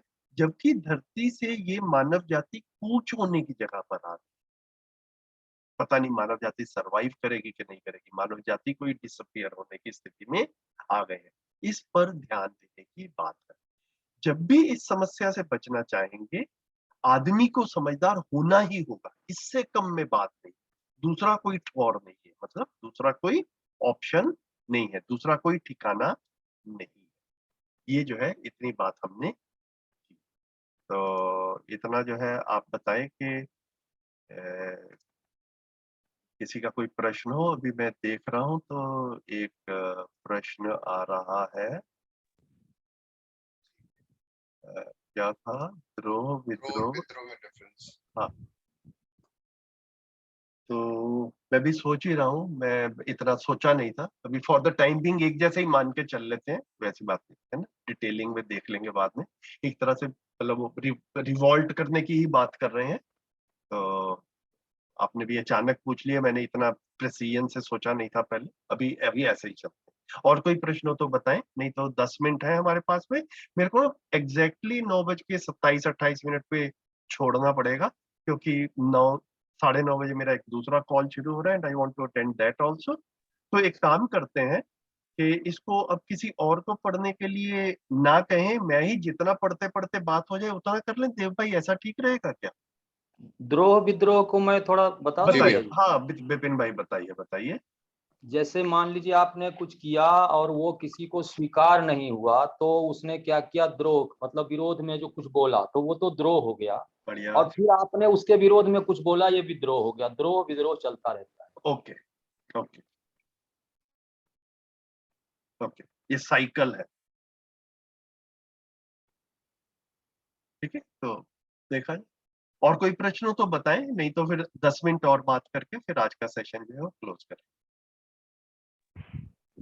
ये ग्लोबल वार्मिंग पे जो बात हो रही है यहाँ पे, हाँ कि जी। जिस तरह हम विज्ञान का और सो कॉल्ड आई थिंक 50 साल के पहले विज्ञान को हम कंटिन्यू करते जा रहे हैं तो यहाँ विज्ञान तो प्रॉब्लम नहीं है ना, क्योंकि नया ऐसे भी विज्ञान है जो सोलर एनर्जी वगैरह, जिसको अगर हम यूज करेंगे तो हम इसको एड्रेस कर सकते हैं। सो बट यहाँ पे मेन प्रॉब्लम है कि हम लोग जो इजीली अवेलेबल है उसके साथ रहना चाहते हैं और अपने कबीले का फायदा देखते हैं। सो जैसे वेस्ट ने अपना फायदा देख के आगे भेज दिया इस तरफ, अब इस तरफ वाले भी जान रहे हैं कि क्या हो रहा है, लेकिन वो बेटर विज्ञान नहीं यूज करना चाह रहे हैं, सस्ते में आगे बढ़ना चाह रहे हैं, तो कलेक्टिवली सब फेल हो रहे हैं। हाँ, तो इसको भैया ऐसा देख सकते हैं कि प्रॉब्लम विज्ञान में नहीं है, ये बात बिल्कुल ठीक है। हो क्या गया है कि विज्ञान ने हमको काफी सारी भौतिक सुविधाएं दी हैं, है ना, इतना तो हम देख ही पाते हैं। हाँ तो बिल्कुल। तो हमने ना, मानव जाति ने अपनी नासमझी की वजह से इन भौतिक सुविधाओं का अधिमूल्यन कर लिया है, ओवर इवैल्यूएशन कर लिया है, इनको इनको ज्यादा इंपॉर्टेंट मान लिया है। ठीक है, तो इन्हीं के पीछे हम सब लगे हैं, और ये सारी की सारी जो भौतिक सुविधाएं हैं ये पदार्थावस्था से ही आती है। तो भौतिकता का, भौतिक रासायनिक संसार का एक एक साइक्लिक प्रोसेस है इस धरती पर। कोई चीज बनती है, फिर वो डिकम्पोज होती है, फिर वो रिसाइकल होती रहती है धरती पे। तो जो धरती का एक नेचुरल स्पीड से रिसाइकल होने का प्रोसेस है, उसको पहचान के उसके अंतर्गत जितना भौतिक विकास करना है वो जब किया जाता है तब हमें प्रॉब्लम नहीं आती। लेकिन जितना धरती हैंडल कर सकती है, हम उससे ज्यादा जब धरती को दे देते हैं हैंडल करने के लिए, है ना, जैसे एक आदमी भी जितना काम कर सकता है उससे 10 गुना काम कर दिया जाता है, तो आदमी ही जो है वो बीमार पड़ जाता है, बिल्कुल फेल कर जाएगा। वर्कलोड बढ़ जाता है उसका। तो धरती पे मानव जाति आग जो है उसको तो लाखों साल से, हजारों साल से जला रहा है ना। हमने अपने बचपन में भी अंगीठियां देखी थी, जब ये कुकिंग गैस वगैरह नहीं होती थी, हमारे घर में अंगीठी ही जलती थी। उन अंगीठियों से ग्लोबल वार्मिंग नहीं हुई है, क्योंकि अंगीठी, सब लोग घर में अंगीठी जलाते थे, तो धरती का वातावरण जो है उस अंगीठी से जो धुआं निकलता था उसको उसको ठीक कर पाता था, उसको हैंडल कर पाता था। लेकिन अब 800 करोड़ लोगों ने मिल करके जितना पोल्यूशन आज जनरेट करते हैं उसको धरती हैंडल नहीं कर पा रही है। तो साइंस जो है, साइंस में दोष नहीं है, लेकिन मानव की समझ की कमी की वजह से गलतियां हो रही है। तो ये समझ को लगाना किस तरफ है, तो जब तक समझ नहीं आती है ना, हम भौतिक रासायनिक संसार को ही सच्चाई मानते रहते हैं, और सुखी होने का सारा कार्यक्रम भौतिकता से ही आता है। मेरा घर अच्छा हो जाए, मेरे कपड़े अच्छे हो जाए, मेरी गाड़ी अच्छी हो जाए, मेरा मोबाइल और लैपटॉप अच्छा हो जाए, है ना, बढ़िया हो जाए, फास्ट हो जाए, ज्यादा हो जाए, ये सारा का सारा ध्यान जो है वो इस तरफ रहता है। तो मानव अपनी ही ये जो विजडम वाला पार्ट है, जो सोचने समझने वाली जो क्षमता है जिसको हम कॉन्शियसनेस कह रहे हैं, इसको लगाकर ही कॉन्शियसनेस को भी समझ सकता है, जीवन को भी समझ सकता है, विजडम एक्वायर कर सकता है। उसके बाद में सही जीना समझ में आता है। तो हर मानव में सोचने समझने की शक्ति है। उस सोचने समझने की शक्ति को हमने फिजियोकेमिकल वर्ल्ड की तरफ एक्सक्लूसिव लगा दिया, ये गलती हो, है ना। तो फिजियोकेमिकल वर्ल्ड ही अपने आप में पूरी सच्चाई नहीं है।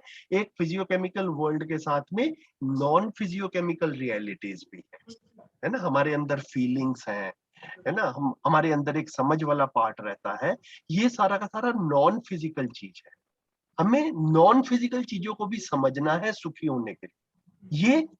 ये अगर नहीं हुआ और हमारा एक्सेसिव फोकस, हमारा ज्यादा ध्यान फिजियोकेमिकल वर्ल्ड की तरफ रहा, तो जो है वो गलतियां होंगी, जो कि हो रही हैं। यही कह रहे हैं यहाँ पर।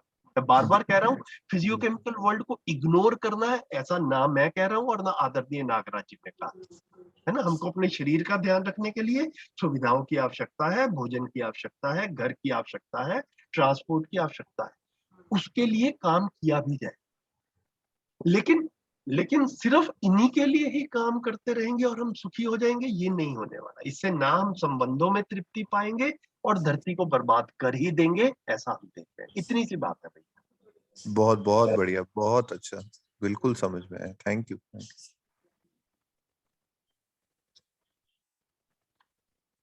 ठीक है, तो गुड। मेरे को लग रहा है कि ये प्रश्न होते होते 9:25 हो भी गए देव भाई, तो क्योंकि I want to wrap up in the next 2 minutes. तो आज का सेशन जो है इसको क्लोज करते हैं, और जी ये भैया। हमने पेज नंबर 11 के बॉटम तक कवर कर लिया है। मैं सबको फिर से ध्यान दिला दूं कि ऐसा एक प्रस्ताव चल रहा है कि अगले बार से जब भी पॉसिबल हो हम लोग सैटरडे को भी मिल लिया करें। तो आप में से कितने साथी ऐसे हैं जो कि सैटरडे को भी आने के लिए इसी समय पे संभव होगा उनके लिए? अगर हफ्ते में 2 बार कर लें, सैटरडे को भी और संडे को भी, अगर आप ऐसे इलेक्ट्रॉनिकली हैंड रेज कर पाए, या इलेक्ट्रॉनिकली नहीं तो जैसे देव भाई ने फिजिकली हैंड रेज किया वैसा भी कर सकते हैं।